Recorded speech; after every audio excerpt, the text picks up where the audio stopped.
მოგესალმებით, თქვენ ყოფებით ახსე კოდების სამყარო. ვაგრძელებ PHP გაკვეთილებს. ამ ვიდეოში გავაგრძელებ კონკრეტულად ბაზებთან მუშაობას, მონაცემების ამოღებაზე უფრო მეტს გასავლით. მანამდე გეტყვით, რომ ასეთი რაღაც გამომრჩა, ანუ აქ ახლა ჩვენ რომ მონაცემთა ბაზებთან კავშირი გავხსენით, ბოლოში ამას უნდა დახურვა. ანუ ამ კონექტის დახმარებით ამ სვლადში გავხსენით ჩვენ ეს კავშირი, შემდეგ ამას ვიყენებთ და როდესაც უკვე ამის გამოყენება აღარ გვჭირდება, უბრალოდ დავწერთ close ფუნქციას, გამოვიძახებთ და ეს დახურავს მონაცემთა ბაზებთან კავშირს და ეს გაათავისუფლებს სერვერის რესურსს და აღარ დატვირთავს მოკლედ ტყუილად პროგრამას. ახლა მე ეს შემიძლია რა თქმა უნდა აქ ბოლოში მეწეროს. ანუ ამ connects ხო აღარ ვიყენებ ისედაც ესე იგი ამის მერე რა, ამიტომ შემიძლია აი აქაც დავწერო. ეს პრობლემას არ შექმნის. და პირიქით როგორც გითხარით, გაათავისუფლებს სერვერიდან რესურსებს. კარგით. ეს რაც წინა ვიდეოში გამომრჩა, ის არის, ხოლო ახალ ვიდეოში რა მინდა გითხრათ. ახალ ვიდეოში მინდა გითხრათ, რომ აქ მე ვიყენებდი select peaks and walls from users. ესე იგი, იუზერებიდან მე ვიღებდი ყველა მონაცემს, ID-ს, full name-ს, Gmail-ს, parole-ს. მაგრამ თქვათ არ მინდა რა ეს ყველა მონაცემის ამოღება. არაფერში არ მჭირდება და ტყუილად რატო უნდა მოვიღო მაშინ ყველა მონაცემი. თუ არ მინდა ამ ყველა მონაცემის ამოღება, მაშინ ერთი წამით ეს ჩავტვირთო. მაშინ ამ ფიფქის მაგივრად დავწერ რა, აი ასეთ ბრწყალებს გავხსნი და დავწერ რისი ამოღება მინდა. მაგალითად full name is მერე მძიმე და კიდევ რისი მინდა თქვათ Gmail-ის. აი ეს ორი მონაცემი მინდა რა, ეს პაროლი აღარ მჭირდება თქვათ რა. თუ დამჭირდება, აქ ჩავამატებ თქვათ და ID-ც არ მჭირდება და ამიტომ ტყუილა რატო უნდა ამოვიღო. ახლა შემთხვევაში ეს სწორად იმუშავებს, მაგრამ აქ errors დაარტყავს, უფრო სწორად warning-ი დაარტყა, რადგან პაროლი მე როდესაც აქ ვეჭდავ პაროლს, rows პაროლს, ეს აღარ არსებობს, იმიტომ რომ არ ვიღებ.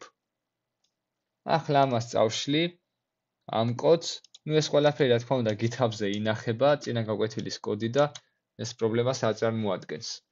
ანუ ამ შემთხვევაში ეს შეცდომა გასწორდება და მარტო სახელი გვარი და მეილები დაიბეჭდება რა. ამ მაგალითით მე უბრალოდ გაჩვენეთ, რომ select-ით შეგვიძლია ავიღოთ მხოლოდ ის სვეტები, რაც გვინდა. ახლა კიდევ მინდა ასეთი რაღაც გაჩვენოთ, რომ თქვათ მინდა მოხმარებლის მოძებნა მხოლოდ ერთის რა.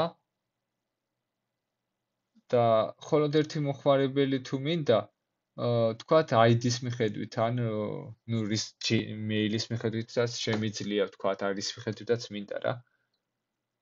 მაგალითად პირველი მოხმარებელი მინდა მარტო ამოვიღო. მაშინ დავწერ ასეთ რაღაცას. From users და ასეთი ოპერატორი გვაქვს where ინგლისურად ნიშნავს სადაც და აქაც გამოიყენება. where, ну, რომელიც სადაც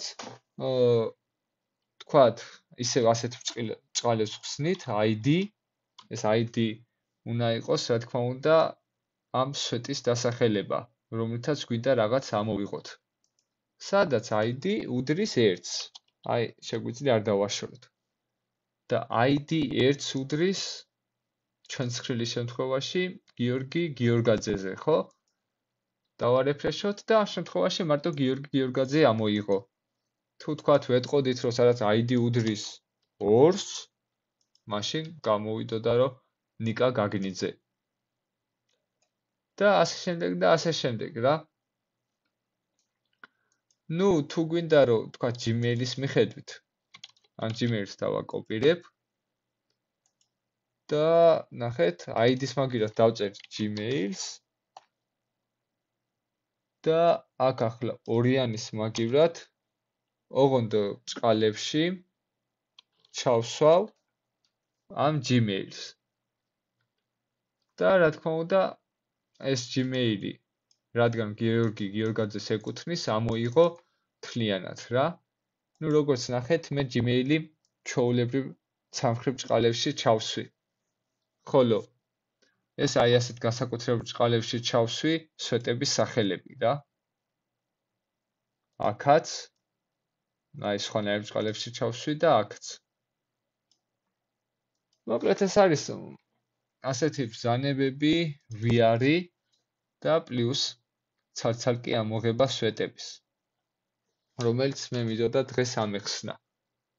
თუ რაიმე კითხვა გაქვთ, რა თქმა უნდა, დააკომენტარეთ ან მომწერეთ. მადლობა ყურადღებისთვის, ნახვამდის.